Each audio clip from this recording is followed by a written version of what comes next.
আজকে আপনাদের সাথে শেয়ার করব মেলা সেকেন্ড পার্ট। ফার্স্ট পার্টে ছিল আকিজ গ্রুপের সকল পণ্য, কিন্তু সেকেন্ড পার্টে পুরোটাই ভিন্ন।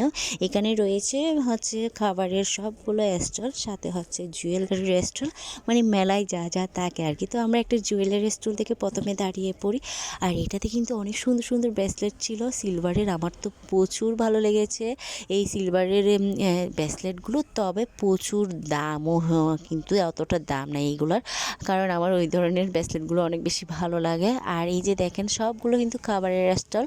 এটাতে শুধুমাত্র ছিল পিঠার স্টল, সব ধরনের পিঠা পাওয়া যাচ্ছে, আর কেকের স্টল তো মাস্ট বি আছেই।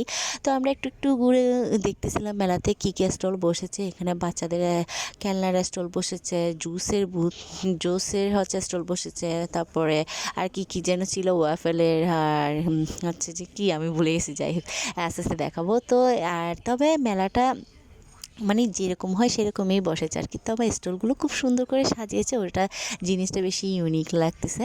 আর এখানে একটা ঘর সাজানোর স্টলও বসেছে। সো প্রথমে আমরা সেখানেই যাই, কারণ আমাদের কিছু জিনিসপত্র কেনার আছে ঘর সাজানোর জন্য। আর সেই স্টল যেটা আমার মেয়ে ঢাকা থেকে যেই মেলা থেকে কিনেছিলাম, একদম পটিয়াতে হাতে করে নিয়ে আসছিল।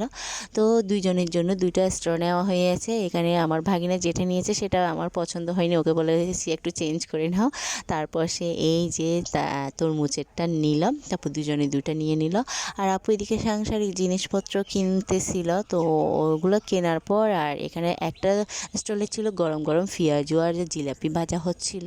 তো ওখান থেকে আমরা গরম গরম পেঁয়াজু খাই সবাই মিলে, একদম প্রচুর গরম ছিল, ধরা যাচ্ছে না। এই যে ওয়াফেলের দোকান আর মোমোস দোকান ছিল, বইয়ের দোকানও ছিল মনে হয়, এখানে মনে নাই। তারপর একটা পিঠার দোকান ছিল, সেখান থেকে আমরা পিঠা খাই, তবে পিঠাটা একদমই মজা ছিল না।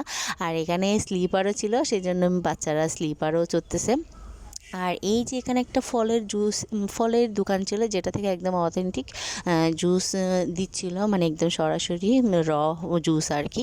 তো এই বাকিটা, মানে বেলুন থেকে শুরু করে এখানে বাচ্চাদের এই যে কি বলে যে ট্রেন, নাগরদোলা, দোলনা, নৌকা সবই ছিল আর কি। তো বাচ্চারা যেহেতু নৌকায় চড়তেছে, তো বাচ্চারা যেহেতু যে ড্রাগনে চড়তেছে ট্রেনে, তো আমিও তাদের সাথে উঠলাম। প্রথমে উঠতে দিচ্ছিল না, পরে আবার বলতেছে গার্জিয়ান তুটা যাবে একজন। তো আমরা তিনজন মিলে যে শুধু নৌকায় চলে আসতেছে, মানে ড্রাগনে চললাম। তো মেলা ঘোরাঘুরি শেষ, এখন আমরা বের হয়ে পড়তেছি, আর এখন আমরা যাব পুলিশ প্লাজায়। তো পুলিশ প্লাজার ভিডিওটা আমি অন্য ভিডিওতে দিব, আর একটা পার্ট করে দিয়ে দেবো, লং করে নাই দিই। সো শেষ পর্যন্ত সবাই ভালো থাকবেন, সুস্থ থাকবেন। আর হ্যাঁ, ভিডিওটা ভালো লাগলে অবশ্যই একটা লাইক, কমেন্ট, শেয়ার করে দেবেন। ফেসবুক থেকে দেখলে একটা ফলো করে দিয়ে যাবেন, আর ইউটিউব থেকে দেখলে অবশ্যই একটা সাবস্ক্রাইব করে দিবেন। আল্লাহ হাফেজ।